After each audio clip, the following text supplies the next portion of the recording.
Excellent music production. M.E.E.B.U.L.A recording studio.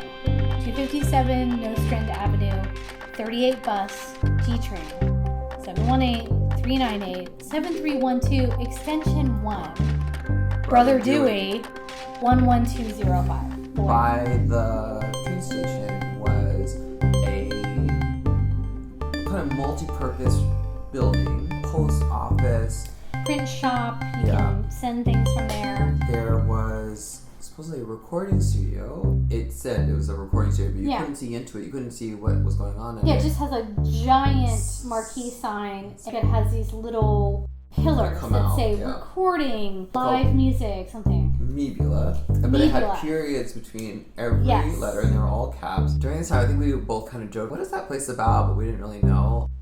I was doing a music project called Mercury in the Retrogrades, which was what I called my band. It was just me singing sad a cappella covers.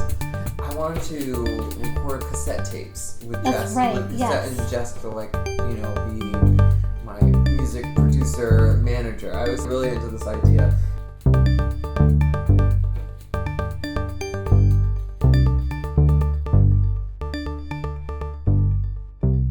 I think it was something kind of strange and magical. It was like I was out of a movie or something. And this never happened. That's what this sort of project is about. This is a name for something that never was, but was, and but is, and could be. And all those things. An album, a mixed CD to each other. A tribute to each other for our 13, I couldn't even believe it. We had 13 years of friendship. Yeah. We've been making something together the whole time. The whole time. This piece is all about if someone was going to ask us, oh, how do you know Jess? How do you know Matthew? How are you friends? This is the answer. M.E.E.B.U.L.A.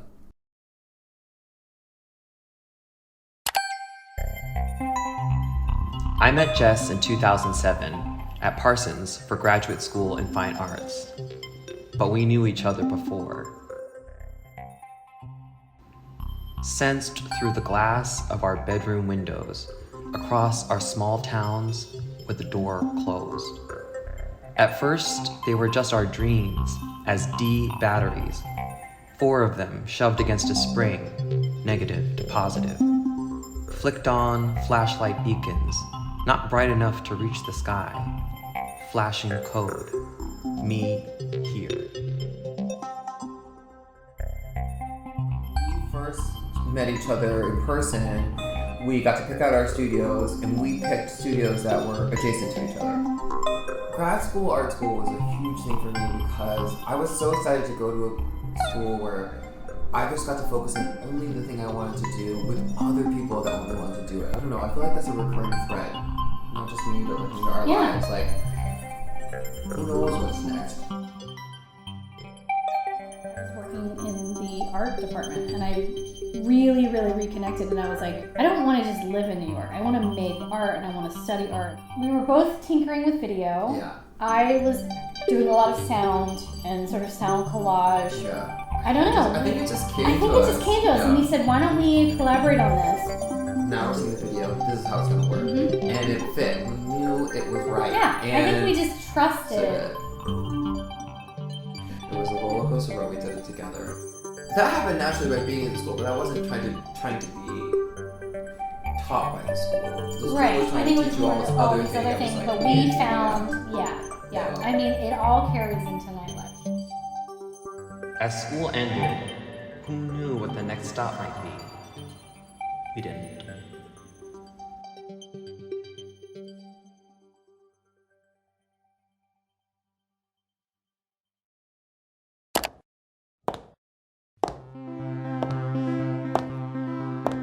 Jess really encouraged me to try it, and I was like, I'm really not interested. It's okay. I didn't think drag was bad. I enjoyed it enough, but like in clubs, but never saw myself doing it. And Jess was already DJing for fucking like Peppermint and XS and like Peppermint and Bob the Drag Queen. Bob the Drag Queen. Yeah. Like she knew they were already huge stars, and now like they're mega stars.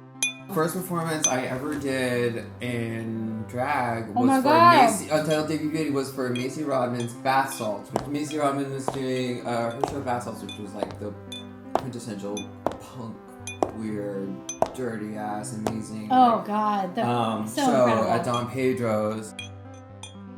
No, but then we ended up at Nowhere Bar for a party called Hot Rabbit. Mary was not in drag. She was like, I have a contest. It's called Dragnet. Why don't you come and, compete? That's what started it. I said yes to that, and then I won that contest. And the prize was to host with Mary for the next 3 months. I never thought I could be on a mic. Never thought I could host. Never thought I could entertain anybody. And that was really the beginning, the small snowball that like became a huge avalanche. Jess became the main DJ for Dragnet, and then our first party, Jess had already had parties before me, but the first party that I had done was Bottoms Up, and that was Sugar Boy, and that's when we started, and then it just didn't stop. We'd always been working together. Yeah, I actually don't think I've ever done parties without you having some involvement.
This is an ode to the best sandwich of the world, the sandwich of our lives, the bacon, egg, and cheese.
ginger.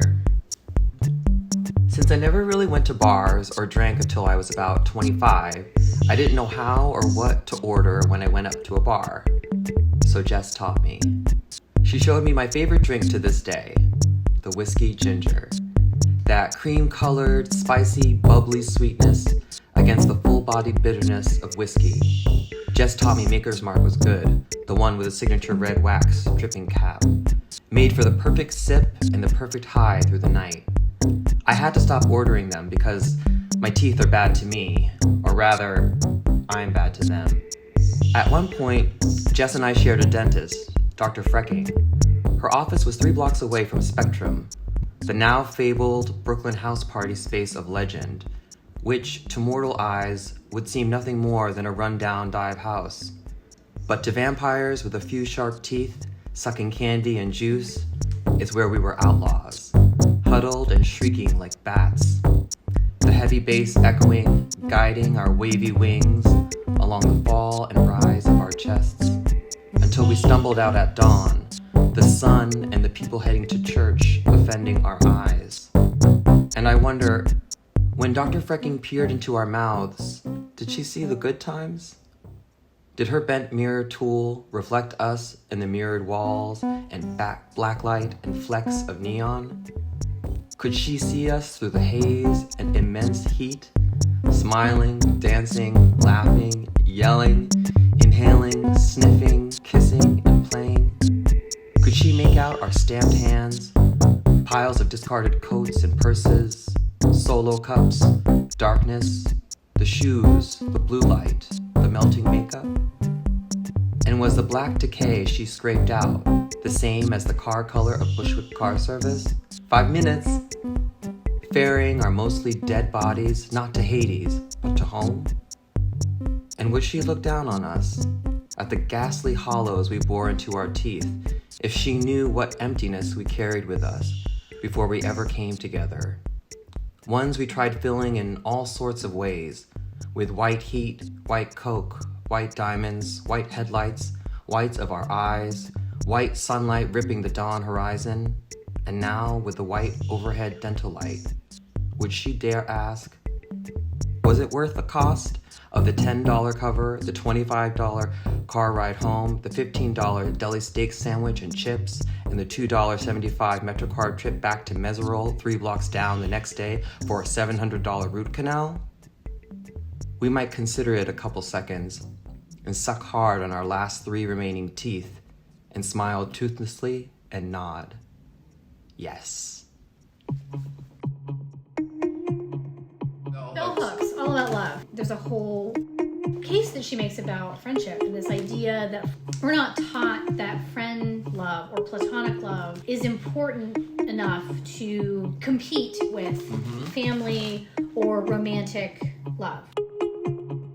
It is such a core part of your being to have a friendship and have a friendship like we have, to like look at 13 years, because it exists outside of the idea of marriage or the idea of partnership or the idea of being part of a nuclear family. It is seen as, yes, it's seen as not as important, but it's also seen as a threat. When you think about queer friendships, when you think about friendships among women or friendships among gay men, I think there is a whole threat to that because it doesn't need these other structures. This piece is a tribute to that. This is a piece that uplifts and centers a platonic relationship. Every time we do something together, especially now, I think because we're a little bit more aware, we're also very excited by a lot of things, but I think, how about this? And then it's like, well, what if we tried this? We've never done this. I've always wanted to do this. Like, how could we do this together? Our abilities and things that we've been interested in have always been kind of complementary to kind of building on top of it. So, yeah. Cheers, my doll. Cheers. Love you. M.E.E.B.U.L.A. Love you. M.E.E.B.U.L.A.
Bizarre Bar. Yep. It was on Jefferson Street. Mm-hmm. And Mary lived a block away. God. So also like Bizarre had this vibe that it had a kind of Warhol basement, 60s revelry, and they had this tin ceiling on and they top, had a chandelier kind of thing somewhere. Yeah, I I think thought, it's right? over here. Lots of red velvet kind of stuff going Yeah. on. I remember, I think she was the first person that walked in there and knocked on the door, hey, you have a liquor license, do you do parties? Yeah. She got to know the two manager owners, Jean and Greg. Yeah. About two French. Very, very French men. Yes. And so Mary started parties there, and they were really fun. She did that costume party. Cat's Me Out. And they were like, do you want to do a party? The only concept was it's a white party. This sort of fun excess champagne. When you were like, what should we call it? What should it be? Yeah. And then we're like, White Diamond. This was a monthly party. It would happen on Fridays. Let's have party hosts that in our community bring people. I think when people say nightlife, they often think of just clubs, period. Right. But I think when you're talking about queer nightlife, and you're talking about that type of community where it is about showing up, but it's also about having a space that feels safe and it feels like a place for you to express things. Yeah. I never knew until we started doing shows together, like how important and powerful and sustaining that would be. When we talk about Mary Cherry, when we talk about horchata, Lucy Balls, Macy Rodman. Like, I mean, we're talking about people who are incredibly generous and visionaries, and incredibly like generous with space and with time. Energy and time. The DJ booth you'll see as we talk was imagine. What would you call this? Kind of like a Super Mario Brothers tower. Oh, I mean, it was this attic cavern castle in the sky. And there's a ladder onto the left, so you couldn't get to it by stairs. So the stage, whatever the bottom part. So to get up there, I would be passing Jess drinks and like drink tickets, and we'd be talking. I think this is joy. We're doing it. We're having an amazing time. Yeah. I mean, like this is a visual representation of actually what's flowing what you were out. Hearing, like what was happening, how we were feeling. Like this photo captures Jess so would much always of that. have also a really sick song that would have a really deep drop. Is that what you would call it? I don't know exactly. I would find one for each month of his Really, it was calculated. And it would just and you would feel the like Molly rise in your chest and boom, and then everybody dancing. Oh, it was the best. Yeah, literally no rules. It was like, okay, you want to have people in here dressed almost naked, throwing champagne all over the place while you do all the things and you play music till 4:30 a.m. We're gonna let you do that, and we did it for years, night after night after night after night. And I think that is really where you find not just community, but you find I think it's like queer liberation. And you find this space where you can be and do anything you want. You can be yourself. Anything you want. You can finally be yourself, and you're like, oh my god, I can finally do all the things I want to do, and it's not held within this world of a job where I have to act and look a certain way. It's not held within any kind of structures of relationships where it's like, oh, I can only do this or I can only do that. It is a complete playground. And if you're lucky, if you're really lucky, like we are, where you are the ones and your friends and your best friends are the ones that are throwing those spaces, there is literally nothing better than that. The song of afters. We always try to challenge each other in our projects. This is actually for both of us because for me, it's like I've never written a song, always wanted to. I never could understand the mechanics, and even this melody, I don't know what's good, but yeah. Do you have any melody in your brain? No, I was just thinking something that's very singer-songwriter, where like it's very simple, almost kind of like a chanty song or something. I don't know. If that makes sense. I don't know. Come on, climb up my I like what you just said, but I don't know if also if it could be. You're like, can it be slow? I'm thinking like if we did.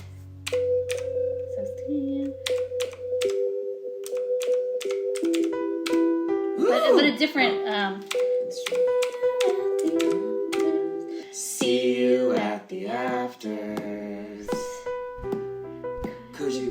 beer, those hot chips, last dreams, and we can just lay here.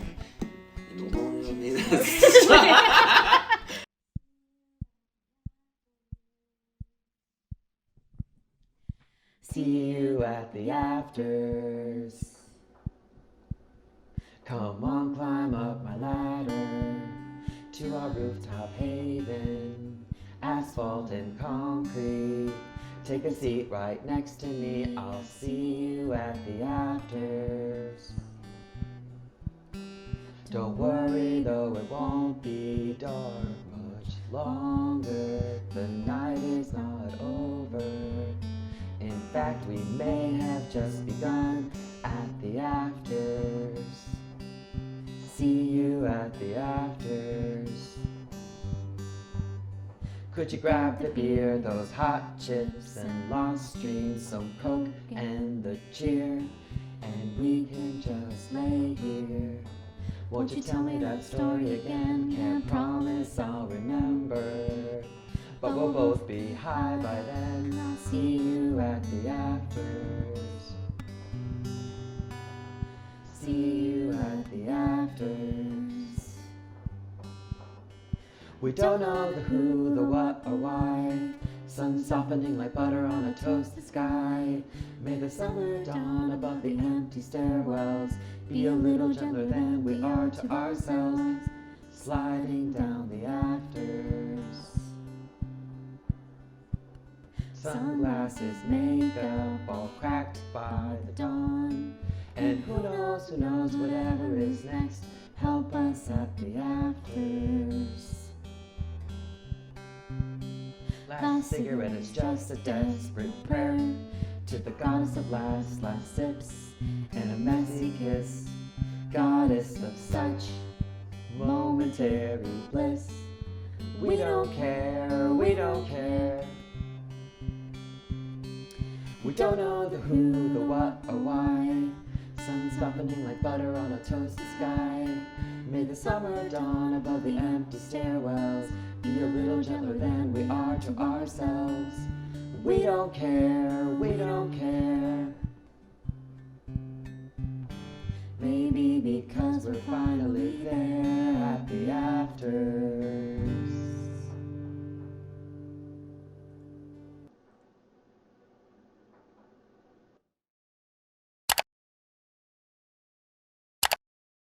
Pulse. When Pulse happened, it was Pride 2016 at NYC, and I was having afters with friends. The sun was coming up and we started to see some murmurs. Didn't know what to think yet. Something serious had happened. Lucy said, "Don't look at it now." And we all sensed something too big to face in that hour. I went to work the following Monday, crying on my way to work. No one said anything at my office. I had coworkers come around and talk about what lunch they were going to get and joke about some typical Monday things. In the New York Times, it said it was the deadliest mass shooting in modern history. No one said anything. The only thing I heard were texts and posts from my community.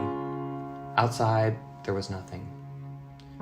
My friends all cried, and I finally felt a closeness to our family lost from AIDS, one I could never quite grasp. I finally felt a fraction of what they must have gone through. To lose so fast, so much, and no one to say a word. I did a contest with a friend to see who could order the best Eat Your Feelings delivery meal. We had made a game of our grief to laugh and claw at some comfort. I ordered a fried chicken sandwich from the best place down the street called Endless Summer Sandwich, which no longer exists. They had pimento cheese potatoes, I think, and some kind of chocolate cake. I think he ordered a steak and fries, which was daring and fab, but I still won. Jess and I made plans for dinner to talk about it. I think she was with family or traveling when it happened. Our close straight friends said nothing, but Becky said it was good I was going to talk about it with Jess. Jess had planned to do a make-it-from-scratch gnocchi dinner with brown butter sage sauce. Her apartment was an entire floor and had an enormous kitchen with all the appliances. Counter space and multiple working electrical outlets means you've made it here. Much more grand in comparison to my easy-bake oven I never turned on. We didn't end up making gnocchi. Too much trouble for that night. She bought pre-made, but she did make the brown butter sage sauce, and we sat catty-cornered at her table and cried. Shook out tears about what it felt like to hear and feel the news, the silence around us. We hugged each other close and refilled our drinks, and I had a flash of a thought which made us laugh. Should we buy a bag? Jess said, I was thinking that, but thought maybe it was inappropriate. But no, it was exactly appropriate. On our way to her corner bodega to go to the ATM to get cash out for it, we spotted a box of brownie mix. Another absolutely perfect and appropriate thing.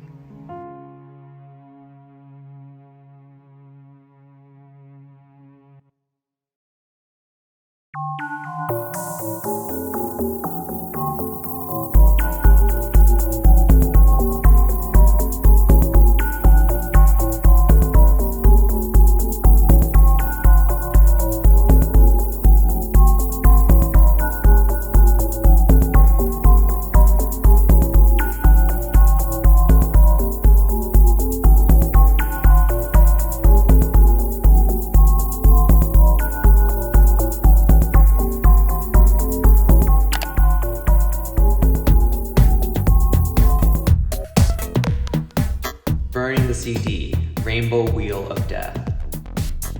We've learned, failed, whirled, got drunk, clocked in, clocked out, laughed, grieved, healed, wondered what and why and what next, and sometimes just lie sideways in our bed into our buried question marks. It's no coincidence that the CD is a wheel, that ancient stroke of inspiration, sight of circular invention. And to make a special memory of it, it was burned, as if by using the primal element of fire, the one the cavemen's crashed from two stones, or two planets, or two hearts so hard, sparking a wondrous, warming, and dangerous queer rainbow that flew across the skies, and bowed down from the sky when it found out heaven was not real, and fell into a puddle on the street, catching the attention of a curious little kid, and finally streaked wild and proudly naked of the sheen across the chrome of the CD, one that tried to get snuffed out and melted to wax the ears of plenty of white men on ships that our ancestors have learned to rebuke. And our siren songs, our drag, our sound, our parties, our joy, are just carrying that burning fire to light the beacons brighter than ever. And someone asked what queer utopia was, and we think it might be whoever and wherever you are at. And it's not just the joy in finding your people and feeling peace, but it's also the struggle, the triumph, the waiting, the stalling, the growing up painfully. It's all of it. And when you're not sure what to do, maybe you can open this and press play and dance.